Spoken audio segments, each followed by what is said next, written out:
right, what's up, everybody? It's Chris and Chad. We're riding in the Dodge Viper today. What's up, Chris? Man, so what year Viper is this? 95. 95. And you've always been you're a Viper enthusiast, I would say, right? They're just unique. There's not many around.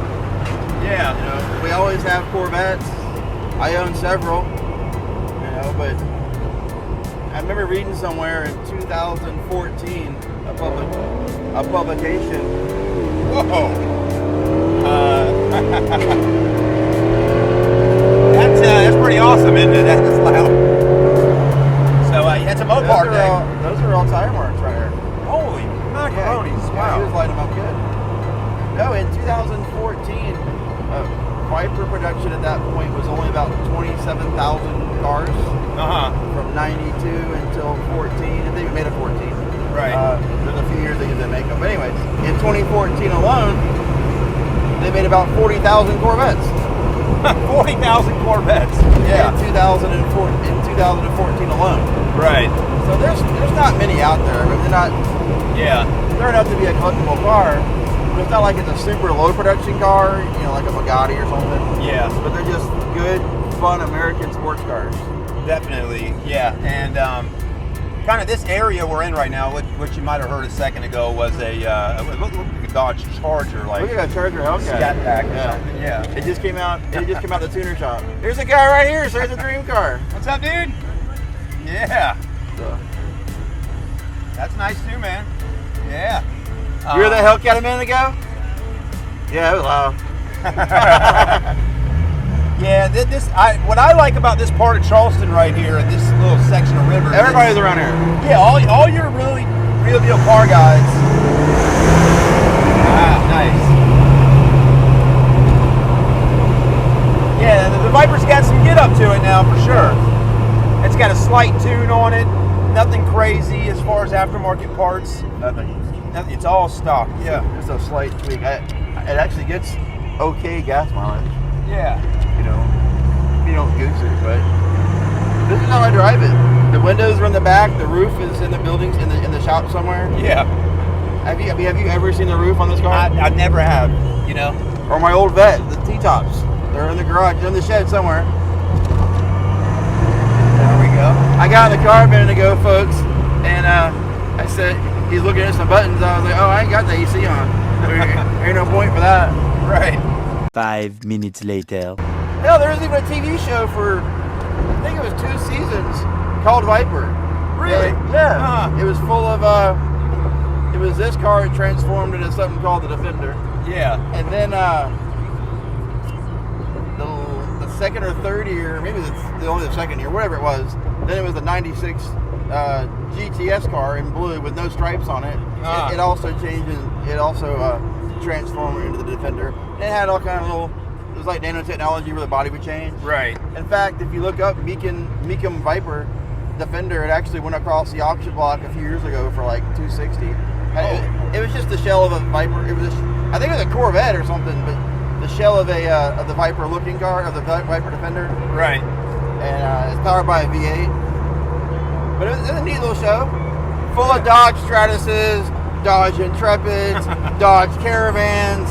It's kind of like the remake in 2008 of Knight Rider. Yeah. Full of Fords and Volvos, you know, whatever other product there, I think Jaguar at the time. Right. Full of all the cars that they were selling when it was under Ford Motor Company. Same idea. 1 hour later. Yeah, this car has no airbags, no cruise control, 1 door handle on the inside, no traction control, no stabilization of any kind, and air conditioning. I choose to drive the, I guess, late 93, 94, 95s when I have them. Like, I'm going to have this car for quite a while, but you're 92 and middle to maybe late 93, they didn't even have air conditioning as an option. It looked just like this, and there was no ice flake, snowflake, whatever you call it right there. It was nothing there. So you had to have heat, so you had heat. But just basic gauges. Yeah. Right, just get in and drop. And I want to say it was Bob Lutz and Carol Shelby were sitting around one day, and they kind of sketched out this idea on a piece of paper, napkin I think it was, and said, let's get together and make a cool car. And you know, they were making the Shelby GLHS and the IROXy, the Shelby Z's, had his name on them. They weren't really spectacular. But I think in 1 year after concept, the car was released looking pretty much like the concept car. The concept car is a little bit smaller, but essentially it looks like this, right down to the wheels. They made the Prowler after this design. The Prowler came out. Same kind of idea. Look what we can do.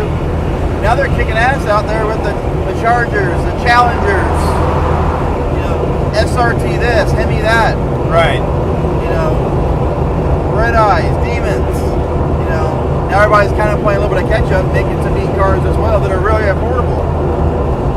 Vipers are on the rise again.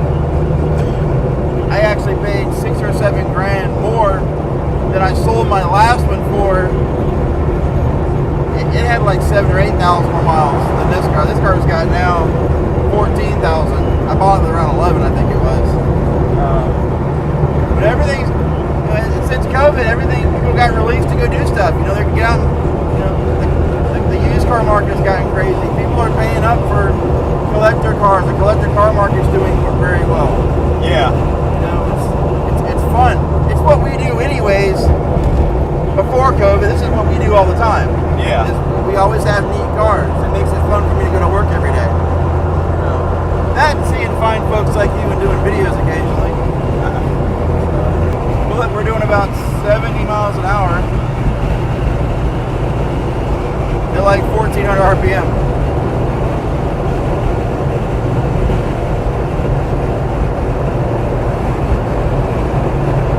It seems to me, yeah, Dodge is really they've been on the cutting edge of, big motor, neat looking car. yeah, and even, four-door car, everybody can get in and ride in it. A lot of BMW products if you want to go German and things. For American, I think Dodge is it pretty much. As far as, you know, even their SUVs, you know, the SRT8, you know. Grand Cherokees and Durangos. Right. Chevy tried doing it with the SS Trailblazer for a little while there, but Those are, I love those. Those are yeah, I fun to do too. ride. Yeah. They drive like a completely different vehicle. Right. But for some reason they just don't continue the production of them, and they always just stop at some point. Well, the Trailblazer was what, 08? So, they brought the Blazer back out. But yeah, definitely Blazer not. Sport, you'll get some color-coded body panels and stuff, but nothing really that's a real tough car. Right, that's right. You know, everybody's going, and you see we're keeping more of the lot, because you said something to me. You're like, Chris, we need more SUVs. I was like, why do you say that? Yeah. A lot of SUVs on the road. You know, car sales have slowed down. A lot of new car makers are new car makers are going towards more SUVs. Crossovers, SUVs. Hey, look, we got Steve Applebaum. Steve Applebaum from Kia Country. They got that connection. Oh yeah, the factory connection. Go to charlestonkia.com. If you want to pay more, that's your business. If you want to pay less, that's Kia Country. Kia Country, they're local. They're West Ashley on Savannah Highway. They're good people. That's right. Yeah. We got lots of friends in the car business. We have no problem promoting them. Keep an eye out for something we're working on. It was kind of an idea of Randy's. My daughter is a little bit. Something that kind of got me upset when I keep seeing the posts of people not happy with their Carvana cars or Vroom or these folks that buy cars online and they things arrive. So I'm working on something. We as a team are working on something that is almost is going to promote local businesses. Kia Country's local. I'm actually heading to my buddy's shop. I bought a vehicle in Darlington. He went ahead and had it shipped to his store for me. I only bought one that day, so it's going to be a little tough for me to get a truck to bring me one car. Right. He bought 5 or 6 that day. Actually, I bought a few for him that day in Darlington for him. But we're going to create something that helps promote local businesses. People, you can walk into their store if you happen to have a problem. I don't come here very often. and I just passed his place, so we'll have to turn around. But we're going to be creating something that promotes local businesses, doing good for local. These folks, they donate local. They volunteer. They give, money to the schools. Right. People come by and say, hey, can you donate this for this raffle I'm having? 50-50 tickets. Donate for school for upcoming year. All kind of stuff.